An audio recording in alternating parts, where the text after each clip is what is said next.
Hi guys, my name is Nicolette Ndigwe and this is my baby. Yeah, this is her baby, Ifeanyi Kalu, and you're watching Fun Facts on Pulse, Valentine Edition. Yeah. What was your first impression of me? Really? I think I said that already.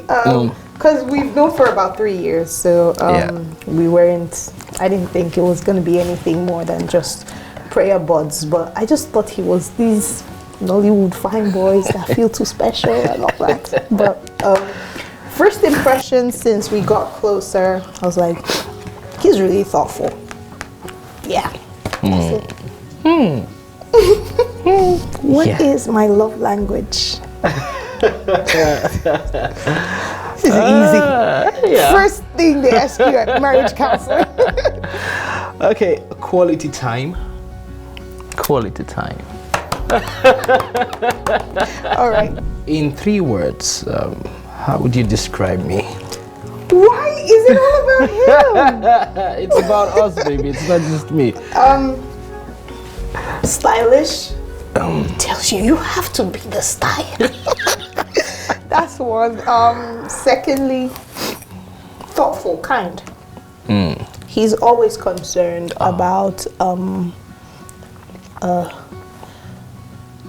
does it affect the other person, even if it inconveniences him. So that's 2, and then 3. Ooh, playful. He's very playful. Yeah, that's correct. Yeah, very playful. Easy breezy. Where did we go on our first date? Our first date. That's it was a karaoke lounge. Why did you have to think? No, I didn't have to think, but you know, we have a favorite place that's not that karaoke lounge, but I mean, our first date was a karaoke lounge, and yes, that was when let's leave that for another day. What accomplishment are you most proud of me for? Asking first date here. Asking, I don't get it. Okay. Seriously, I'd say it's your spiritual life, your spiritual depth and growth. I mean, this month we've been studying the book of Daniel, and he's a show-off. He's like, do you know what this means? Have you done an in-depth study of that? And I'm like, wow. And I'm supposed to be the spiritual one, you know, so I'd say it's that spiritual growth and depth. Thank you. What do I do that annoys you the most? Oh my God. You will go home with me today. But I have to be honest here. Yes, please, I even want to know. What? Tell me. No. Okay. I think there are 2 of them. One is the time you spend in getting ready. Yeah, cause he hates to be late. I don't like to be coming here today. He woke me at 8 and said, "Baby, it's past 9." We're late already. And I'm like, I don't get it. I thought it was 11. He's like, no, it's 10. And I'm like, okay. I checked the time and it was just 8. Yeah, I mean, that's the wise thing to do, because I mean, you don't tell them the exact time, otherwise the Lord abhors lies. I know, but they are good lies. Come on. And Abraham, don't use that. The second one will be when we get into an argument. It's, oh my goodness. I have to prove my point, but thank you very much. Yeah. You too. You see here, he said it was Valentine, not Valentine's, and we stuck to it. It's Valentine, yeah. Who is more financially responsible between us? Thanks. Period. Glory. Hallelujah. I'm learning a lot from her, you know, how to be responsible with my finances, and he who finds a wife has found a good thing. Do we have backup singers? Somebody backing me up. What are 3 things you love most about our relationship? I love our understanding. We have, you know, some really good depth of understanding. how that, you know, it's not about who's right or who's wrong for us. It's about, you know, just making progress. So the understanding is one, the care for each other is another, genuine care. I mean, we want to see each other grow, we want to see each other be better, and forgiveness.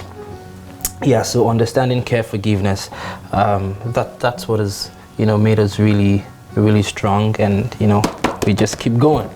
Thank God. What would you change about our relationship? So my own is change, his own is like.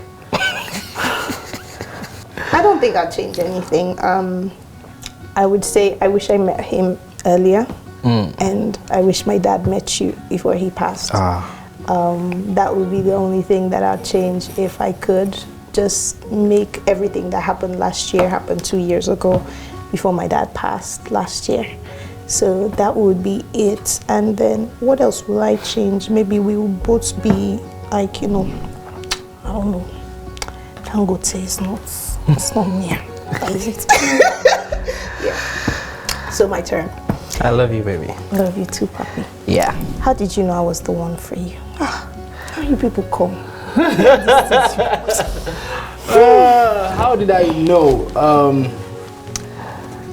Intuition. Yeah. Oh, this is my preparation. You know, so I mean, it was just, yeah. I had the intuition. I knew. You know, I mean, some of these things you really can't explain, but you know how they say that a man would definitely know his wife. You know, he just, you know, it's even beyond feeling. It's a depth of knowing that, yeah, this is the right person for me. So, yeah, you have to enter my head and my heart to understand that. Okay. PG. What major challenge did you face during our courtship? Major challenge. It was a challenge of distance. He lived really far. Yeah, he lived really far, and he was always on set at that time. I mean, we have structure now with filming and how many times he films in a month, but apparently every producer wanted him around the period we started dating. It was a short period, so I think that was just it. What else? Ifeanyi's very private. He's a very private person. He's not, I'm very chatty. I tell you everything without asking, you know. So especially once I trust you, you have every information. So I did this now, I did that then, you know. But with Ifeanyi, he has to open up and warm up to you to then. And also, he's been by himself for the longest, so he wasn't used to asking for help, and that really got me a little confused. So if, for instance, oh, I need someone to go pick this dry cleaning up because I need it for where we're going to tomorrow, he won't ask. He will break his back to do everything. And I'm like, I have people around. I could send my PA. I could do this. I could do that. And he's like, oh, I didn't think of that. So that was a challenge for me. But then, like you said, understanding.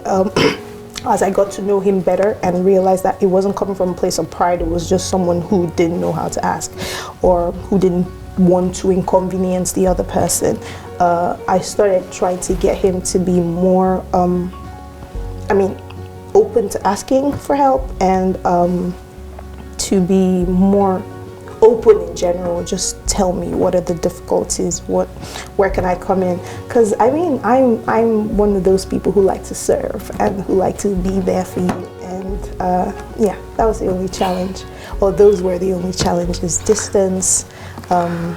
Yeah. What song best describes how you feel for me? Yeah, it's a Paolo Nutini song. She makes me smile. Yeah. She thinks the way I think. Yeah, Better Man. That's it. That's the song, Better Man. Yeah, she makes me want to be a better man. Yeah. This is we don't need to think about this. Who's the better cook in our relationship? Emini. I cook noodles better than you. No, please, soggy sometimes, remember. Oh, that hurts. Okay. What would you change about our relationship? Like That's what you will ask. Yeah. What would I change? I wouldn't change nothing. No. I wouldn't change nothing. Come on, yeah, she's everything. So You get extra. you know, but come on. You know, I mean, I just want us to keep going, keep moving, getting better. It was just really nothing I'd change. Yeah. Why did you choose to go on this love journey with me and not those other guys? You know, it says here, and not that other guy. But I'm saying, and not those other guys, because there were many on your case. Okay, so please answer.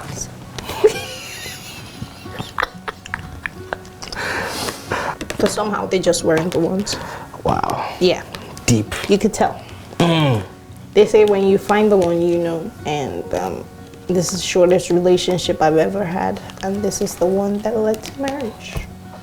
Because he was everything that I ever asked for. Stephanie.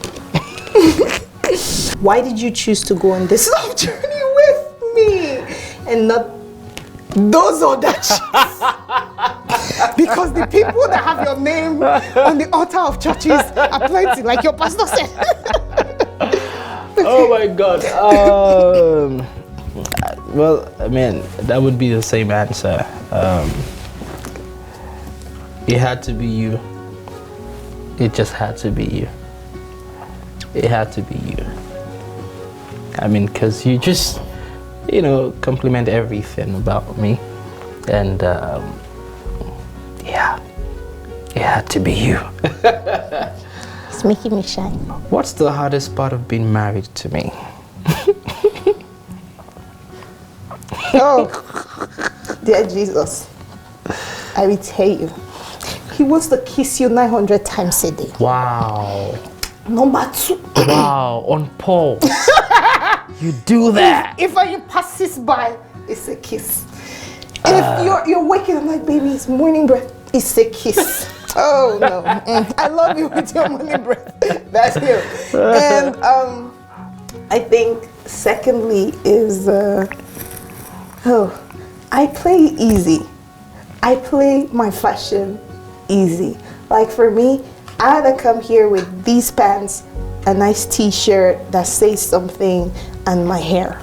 Maybe sneakers or my low white heels. He doesn't like them anymore. But Fine's like, why don't you throw on a blazer? You have to be I make him laugh by always doing that. You have to be the style. You know, he's a fashion designer, so he's very big on style. Would anything change when the kids come? Oh, would anything change when the kids come? Yeah, definitely. Man, it's We're just talking about it last night. Yeah, it'll be more exciting. I'd love it. I mean, change. I think that I'd love you even more. You know, seeing that you brought a baby into this world, it'll make me appreciate you more. Yeah. So now you don't appreciate me to love him. No, I appreciate you, but when you bring a baby, I appreciate you more. You know, I appreciate you more and more. You bring the second, the third, the fourth, the fifth, the sixth. Hello? Hi. It's not, I don't blame you. It's not your fault. But I think we'll be happier when we eventually see our children. What if you never met me? You probably would be a carpenter. If I never met you, I'd still be waking up every morning at 12 noon. He makes me wake up at 8 now. I used to sleep till 5 a.m. I'm better at night. When they ask who's grumpier in the morning, you see that on TikTok, on Pulse. I said me, because I'm not a morning person. I sleep in the morning, but if you wake me in the morning, you're gonna get the slub. But now I'm becoming a morning person because he sleeps like a child that's 8 p.m. and then he's up at 5. I don't know who he's waking up to see at that time. And then he starts to disturb me and hold me and all that. So They said marriage comes with its baggages. That's one baggage that came. I can't sleep in the morning anymore. But yeah, I'll still be waking up at 12. I'll still be writing a lot of scripts, which I've not written since all the beauty that has come, you know. I'll still be having my ABBA dates on Wednesdays with Jesus and just loving upon God. But he sent me the package for the hair. The same loving I get from him, I'm getting just a bit, you know. Cannot reach my ABBA, but he's sent me a package for hair, and it's been beautiful. So I would say if I hadn't met you, life would have just been routine as usual. But probably would have been a nun. Hey, Jesus. Because I'll be traveling. You know, if I hadn't met him, I'll be in Paris, I'll be in... Don't mind Sha, but thank God I met him because things have become more exciting. There's somebody to turn and see now. So, what would you have been doing if you hadn't met me? I would have been waiting for you. That's it. That's just it. I would have been waiting for you. Yeah. So this was our episode of Fun Facts, the Valentine's Edition. I hope you had fun. I had fun, and it was also hot. I'm sweating on the inside. He has to take me to, you know, somewhere nice. Yeah. For this amount of pen. All right. I mean, it was fun. Thanks to you guys. Thanks to Pulse for having us. Yes. I had so much fun. And guys, I have a movie that just came out. It came out on the 11th of February, 2022. Please go out. It's a rom-com. It's my first baby. Please, I don't want to go back to the village, perhaps. Go out with your family, people you love, people you hate. Just watch the movie, support. It's called Before Valentine's. I wrote that. I co-wrote it. I own the story, and I produced it with Film 1NG. Please, please, please support your The entire Pulse family, you guys have to be at there. the cinema. Yes, thank you. Thank you. Please support our ministry. Bye.